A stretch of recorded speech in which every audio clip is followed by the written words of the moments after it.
Hi guys, स्वागत है हमारे YouTube channel best of education में। आज हम लोग जानेंगे क्लास 10th भूगोल इकाई 2 कृषि पाठ का उत्तरीय प्रश्न।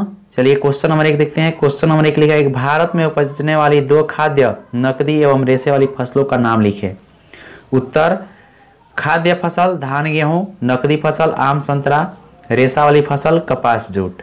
अगला क्वेश्चन देखते हैं। क्वेश्चन नंबर 2 नंबर क्वेश्चन लिखा है कि उपयुक्त फसलों के उत्पादन करने वाले दो प्रमुख राज्यों के नाम लिखे। यानी कि ये जो फसल दिया गया है 1 नंबर क्वेश्चन में, ये फसल किस किस राज्य में उत्पादन होता है उसी का नाम लिखना है। तो उत्तर में याद रखना है कि खाद्य फसल में धान पश्चिम बंगाल आंध्र प्रदेश, गेहूं पंजाब उत्तर प्रदेश, नकदी फसल में आम उत्तर प्रदेश आंध्र प्रदेश में, संतरा महाराष्ट्र और मेघालय में, रेशम वाली फसल में कपास महाराष्ट्र और गुजरात में, जूट पश्चिम बंगाल और बिहार में, ये सब का उत्पादन होता है। अगला क्वेश्चन देखते हैं। क्वेश्चन नंबर 3 नंबर लिखा है कि भारत में पाए जाने वाले वर्षाधीन फसलों के नाम लिखिए। उत्तर में याद रखना कि भारत में पाए जाने वाले वर्षाधीन फसल धान गेहूं बजरा चना कपास तिलहन चाय इत्यादि। 4 नंबर क्वेश्चन लिखा है कि शुद्ध राष्ट्रीय उत्पादन में कृषि के योगदान की चर्चा करें। तो इसके लिए याद रखना है कि कृषि भारतीय अर्थव्यवस्था की रीढ़ की हड्डी रही है। सकल घरेलू उत्पाद में कृषि के योगदान का अनुपात 1951 से लगातार घटने के उपरांत ही यह 2001 में देश की लगभग 63% जनसंख्या के लिए रोजगार और आजीविका का साधन थी। किंतु स्वतंत्रता प्राप्ति के बाद से आज तक सकल घरेलू उत्पाद में कृषि का योगदान लगातार घट रहा है, जो एक चिंता का विषय है। अगला क्वेश्चन देखते हैं। क्वेश्चन नंबर 5 नंबर क्वेश्चन है कि भारतीय कृषि की निम्न उत्पादकता के कारणों को संक्षेप में लिखिए। उत्तर में याद रखना कि भारतीय कृषि की निम्न उत्पादकता के कारण निम्नलिखित है।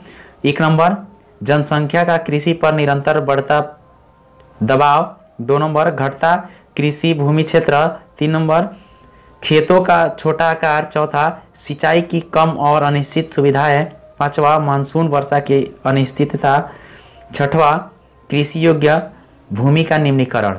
अगला क्वेश्चन देखते हैं। क्वेश्चन नंबर 6 नंबर क्वेश्चन लिखा है कि हरित क्रांति से आप क्या समझते हैं। ये बहुत ही इंपॉर्टेंट क्वेश्चन है। याद रखना कि हरित क्रांति भारत में कृषि संबंधित क्रांति है। भारत में हरित क्रांति 1967 में आई और इसका सबसे अधिक प्रभाव हमारे देश में गेहूं की खेती पर पड़ा। 1970-71 में 1960-61 की तुलना में गेहूं की उपज लगभग दोगुनी हो गई। गेहूं के क्षेत्रफल तथा प्रति हेक्टेयर उपज में भी लगभग 1.5 गुना की वृद्धि हुई। किंतु भारत में प्रति हेक्टेयर गेहूं का उत्पादन आज भी उन्नत देशों की तुलना में बहुत कम है। अगला क्वेश्चन देखते हैं। क्वेश्चन नंबर 7 नंबर क्वेश्चन है कि भारतीय कृषि की 5 प्रमुख विशेषताओं को लिखिए।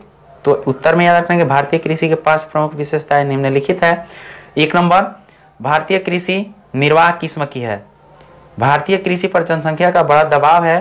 3 नंबर भारतीय कृषि में खाद्यान्नों के कृषि के प्रधानता एवं चारा फसलों पर बहुत कम ध्यान दिया जाता है। 4 नंबर याद रखने कि भारत के औद्योगिक क्षेत्रों में लगभग 54% भाग पर कृषि की जाती है। 5 नंबर कृषि में फसलों की विविधता पाई जाती है।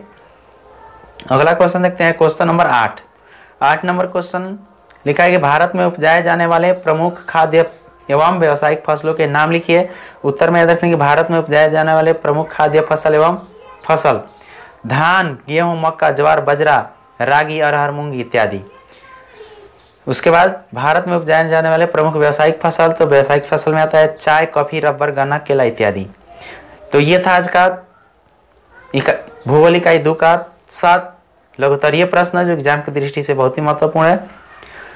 ये क्वेश्चन आप लोग अच्छी तरह से कंप्लीट कर लीजिए। आशा करता हूँ कि वीडियो आप लोग को अच्छा लगा। वीडियो अच्छा लगा तो वीडियो को लाइक कीजिए, अपने दोस्तों के साथ शेयर कीजिए।